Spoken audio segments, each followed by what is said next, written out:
Ma vie a basculé depuis ce jour. Classique d'apparence, seulement d'apparence. Si j'avais su, je ne lui aurais jamais ouvert la porte. Geste anodin du quotidien qui a fait de ma vie un véritable enfer. Au point de me rendre dingue, d'être parano, agressif et essayer de me suicider 2 fois. 2 tentatives ratées. À cause de lui. Mais pourquoi? Pourquoi moi? À cause de lui, je suis ici, interné en camisole. Et lui, il est là, à me guetter par les trous de la fente de la porte. Son sourire m'énerve. Le personnel médical le laisse faire. Il l'ignore complètement. Je sens la rage monter en moi.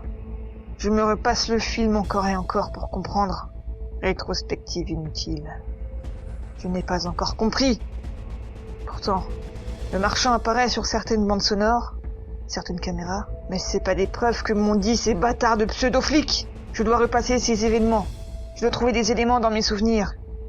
Qui sait, peut-être je pourrais faire un recours. C'était un jeudi matin.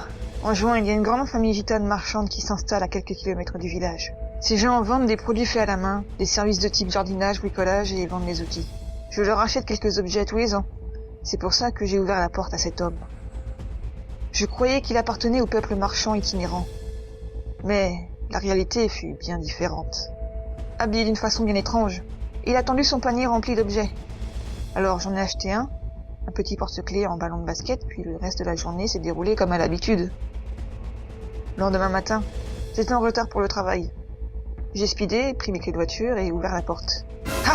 Le choc! J'ai failli la crise cardiaque quand je me suis de nouveau retrouvé nez à nez avec le marchand de la veille. Son regard fixe, dénué de sentiments, et ses lèvres muettes. Il m'a de nouveau tendu son panier. En voulant le contourner, il m'a bloqué le passage, insistant bien que je dois lui acheter quelque chose. Agacé, je l'ai décalé, puis pris ma voiture pour travailler et le fuir par la même occasion. Le lendemain matin, RAS. Personne. Journée de travail classique. Le surlendemain, pareil. Mais à minuit, un bruit m'a réveillé. Quelqu'un frappait à la porte. J'ai cru qu'un voisin avait besoin d'aide. Sans regarder par le Judas, j'ouvre directement. Le marchand ambulant. Stressé et effrayé, je lui ai dit gentiment de ne plus revenir, que je n'ai plus envie de lui acheter quoi que ce soit. Il a continué à me fixer droit dans les yeux en hochant lentement la tête sur sa droite. On est resté plusieurs secondes à se regarder dans le blanc des yeux. Je lui ai dit plus fermement « Au revoir !» et je lui ai claqué la porte au nez. Les heures ont défilé et impossible de me rendormir. Quelle ordure! Me déranger à ces heures tardives! Je me suis relevé pour jeter un œil par la fenêtre. Noir et calme, pas de mouvement. Je regarde l'heure du réveil. 4h10 du matin. J'ai tourné en rond dans la cuisine, puis, par hasard, jeté un œil au Judas. Ah, mais quel idiot! C'est un renard qui cherche de la nourriture! La main sur le palpitant. J'ai trouvé intéressant d'observer le renard d'aussi près, histoire de tuer le temps. Je regarde de nouveau dans le Judas. Le renard avait disparu, mais, au bout de mon allée, une silhouette noire à la tête penchée sur sa droite semblait me faire face. Oh non, ne me dites pas que... La silhouette s'est mise à se rapprocher, comme si elle savait que j'étais là derrière la porte. Ce qui m'a glacé le sang, c'était sa tête. Elle se balançait d'une épaule à une autre. Vraiment très étrange, si étrange que j'ai légèrement soulevé un volet du salon afin d'y placer mon téléphone pour filmer au cas où si cette personne me voulait du mal. Je suis retourné à la porte. Mon cœur s'est arrêté quand j'ai entendu cette personne frapper d'un toc doux et rassurant. Bien évidemment, je n'ai pas ouvert. En regardant, l'homme avait déjà reculé de plusieurs pas. Il était là, immobile, toujours en balançant sa tête, en contre-jour, la lumière des réverbères de la rue produisant une ambiance terrifiante. J'ai vérifié chaque fenêtre, chaque porte du pavillon avant de monter et me coucher shooté au somnifère. Ok, c'était lâche pour fuir une telle situation. Le lendemain, j'ai récupéré mon téléphone pour regarder si l'homme est resté longtemps à jouer au métronome crânien, ou s'il a rôdé autour de la maison pour tenter d'entrer. J'ai regardé la vidéo avec appréhension. Les 5 premières minutes de la vidéo, l'homme est resté au même endroit sans bouger hormis sa tête qui se balance d'épaule en épaule. J'ai skip à 10 minutes. Pareil. À la 11e minute, l'homme s'est brutalement figé jusqu'à la 12e minute. Et avec une brutalité sans précédente, il s'est mis à faire des mouvements circulaires avec sa tête si rapidement que le téléphone a réussi à capter des sons d'os qui craquent. Ça a duré quelques minutes. J'étais vraiment pas bien, crispé dans mon canapé. J'ai skippé quelques minutes. Le moment où l'homme ralentit le rythme du mouvement circulaire jusqu'à ce qu'il arrête. C'est effrayant que de tels cinglés se baladent dans la nature. Je pensais qu'il allait repartir. Mais non. Cette silhouette s'est mise à balancer sa tête d'avant en arrière, doucement d'abord, puis de plus en plus vite. Si vite que l'environnement s'est mis à onduler, puis un horrible cri strident est sorti de l'enceinte de mon téléphone. si fort, si aigu, que l'enceinte du téléphone s'est mise à saturer. Et pendant ce temps, l'image au niveau de la tête de l'homme fou furieux s'est mise à glitcher. J'esquive jusque vers la fin de la vidéo. Sur les dernières secondes, l'image était devenue tellement corrompue qu'il était impossible de distinguer quoi que ce soit. J'ai filé aussitôt au commissariat pour signaler que quelqu'un me harcèle. Je leur ai parlé du marchand, de ses visites envahissantes et de cette silhouette que je pensais être lui. Ils ont regardé la vidéo, mais leur réponse ne fut pas celle attendue. Ils m'ont clairement dit qu'ils avaient mieux à faire plutôt que de perdre leur temps avec une blague de mauvais goût. J'en suis ressorti furieux avec un avertissement. Quelques heures plus tard, les yeux perdus dans mon allée, je reçois de la visite de Jojo, femme du chef de la famille gitane, avec qui je m'entends très bien depuis des années. Venue comme tous les ans pour me vendre des objets, j'en ai profité pour lui demander s'il n'y avait pas quelqu'un qui correspondait à l'homme qui me harcèle. Elle m'a répondu par la négative et rajouté qu'il n'est pas impossible que quelqu'un cherche à se faire passer pour l'un des leurs afin d'aboutir à des fins malhonnêtes. Je voyais bien qu'elle me disait la vérité.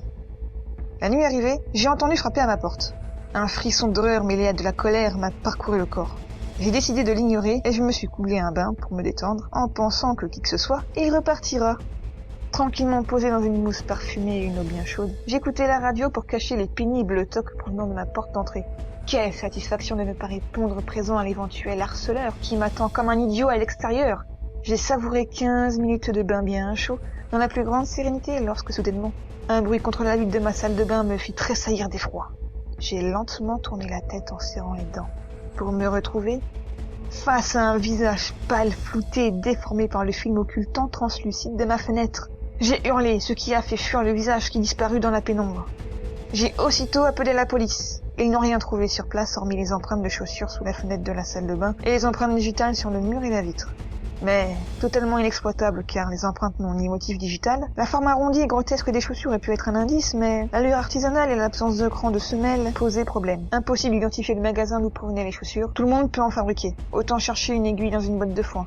La police ne pouvant rien faire pour moi, j'ai fait installer une vidéosurveillance. Malgré la pancarte de l'entreprise m'ayant fait l'installation, le marchand ambulant ne cessait pas son harcèlement. Il venait 2 à 3 fois par jour, puis 3 à 6 fois par jour, de jour comme de nuit, durant des semaines, jusqu'à me harceler directement au bureau. Plongé dans un dossier, mon patron est venu m'inviter à son bureau. Quelqu'un souhaitait me rencontrer. Passer le seuil de la porte. Quelle a été mon horreur à la vue de cet homme au look improbable. Et ce n'est pas tout. Chaque jour, il était là, au café, à me fixer avec son panier d'osier. Mes collègues ne semblaient même pas le remarquer. Pourtant, il crevait les yeux avec sa tenue étrange sauce XVIIe siècle revisitée parmi les hommes et les femmes en costard. Ah, j'en suis presque arrivé à la crise de nerfs. La police demandait des preuves. Les vidéosurveillances ne montraient aucune anomalie. L'homme était là devant moi, mais la vidéosurveillance ne montrait que moi. Étrangement, ceci ne concernait que les vidéos diurnes. Côté nocturne, l'éclairage infrarouge permettait de distinguer le marchand ambulant. Mais, dysfonctionnement des caméras ou non, l'homme était systématiquement glitché, et plus particulièrement au niveau de sa tête. On le voyait tourner viré dans ma propriété, l'ombre de sa tête s'agitant comme une maracasse. La police a bien été obligée de me prendre au sérieux. Ils avaient accès en direct à ma vidéosurveillance. Ils envoyaient une unité pour faire des rondes, mais à chaque fois, c'était un total fiasco. Le marchand était devant ma porte, le policier arrive à ma porte, sauf que l'agent annonçait l'absence du marchand ambulant. C'est bizarre, la vidéosurveillance prouvait que le marchand ambulant était bel et bien là, devant lui, mais le policier ne voyait rien. Très bizarre. Enfin bon, tous les soirs, c'était la même rengaine. Le marchand s'amusait à narguer le policier, mais ce dernier ne le voyait pas, comme si l'harceleur était invisible. La police a fini par laisser tomber. J'ai déménagé à 300 km de mon village. Une semaine après, le marchand ambulant était là, devant ma porte. À 3h30 du matin, j'ai frisé la crise cardiaque. Devenu stressé et paranoïaque, j'ai cru ruser en me sauvant par la fenêtre. J'espérais que l'homme reste devant ma porte pendant que je me sauve dans la plus grande discrétion. J'ai couru sur des kilomètres de campagne pour espérer que mon stalker ne me voie pas faire l'autostop. J'ai donc enchaîné les autostops, les taxis, les motels. Mais à chaque fois, il me retrouvait. Il était là, devant ma porte, 5 minutes après mon arrivée. Mon mental extrêmement fragilisé a fini par se briser en une infinité de morceaux, au point que, à côté de mon 5e motel, il y a une voie ferrée. Pour moi, c'était mon seul échappatoire. Le marchand ambulant qui me faisait face à ce moment-là a fini par s'éclater dans les escaliers après que je l'ai violemment poussé. J'ai pas cherché à vérifier s'il était mort. J'ai couru jusque la voie ferrée et je me suis tenu debout.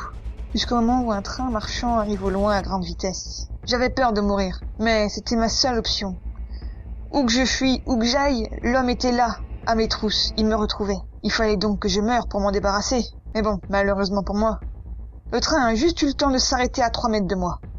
Je ne pensais pas les freins de ces engins si performants. J'ai regardé le conducteur du train qui était fou furieux dans sa cabine.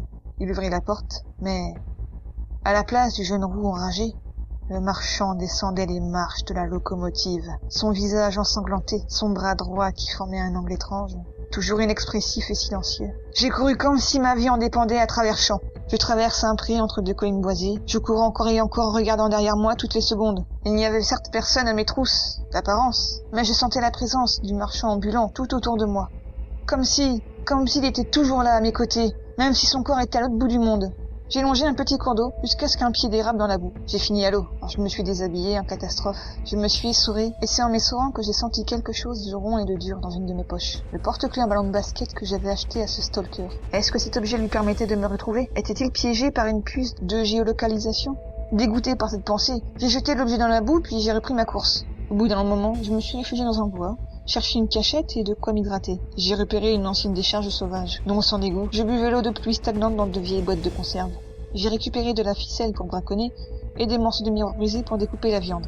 Je vérifiais le tranchant de ces fragments quand mes yeux se sont posés sur mon reflet. Les yeux rouges, des poches et une barbe pas soignée me donnaient l'impression d'avoir pris 10 ans.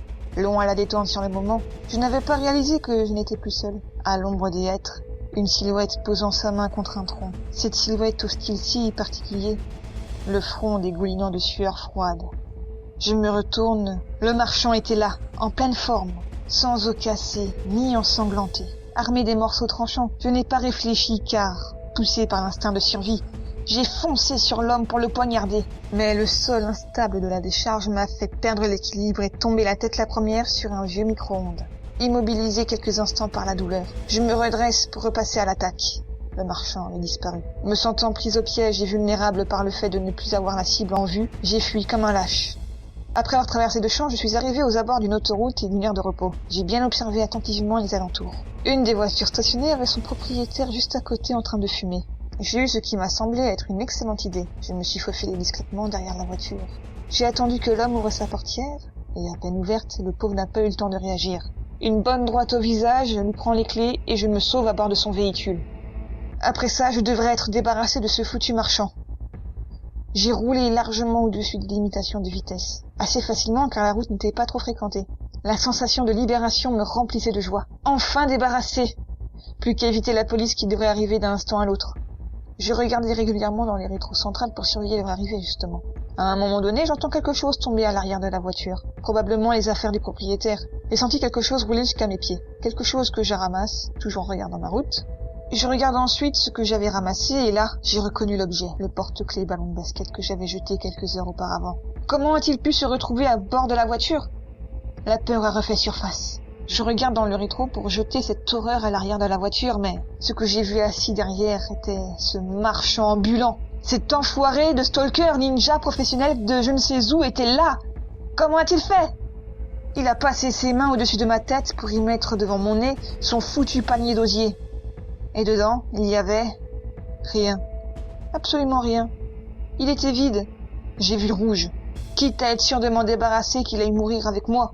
J'ai roulé les pieds au plancher jusqu'à l'annonce de la prochaine sortie. Je voulais encastrer la voiture dans la glissière anguleuse qui sépare les 2 voies. La cible en vue. Je me déporte. Quelques centaines de mètres encore. 70. Mais brusquement, le marchand m'enfonce le panier dans mon visage, mes mains ayant lâché le volant pour retirer le panier, mes coudes de coude sur ce volant qui s'est mis à tourner, un fort bruit métallique, des secousses, et plus rien. Le noir total. Un son qui devient de plus en plus audible, discontinu mais régulier, une odeur étrange qui me rappelle celui des désinfectants.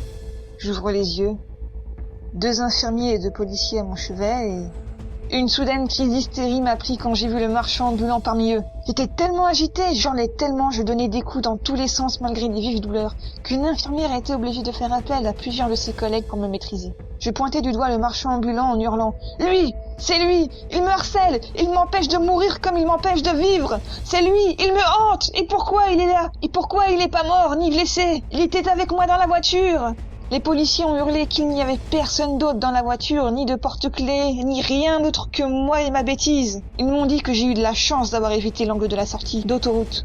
Au même moment, je me suis calmée suite à l'injection d'un tranquillisant. Mais je répétais encore, lui, c'est lui le responsable. Il a détruit ma vie, il a détruit ma mort. Mais il s'en foutait. Ils disaient tous qu'il n'y avait personne.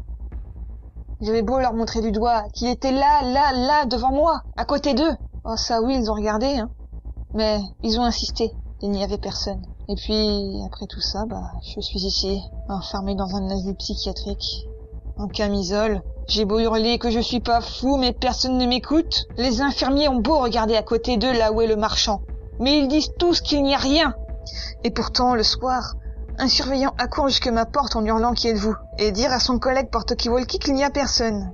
J'ai déjà entendu son collègue lui répondre ceci. Pourtant, la vidéosurveillance est formelle.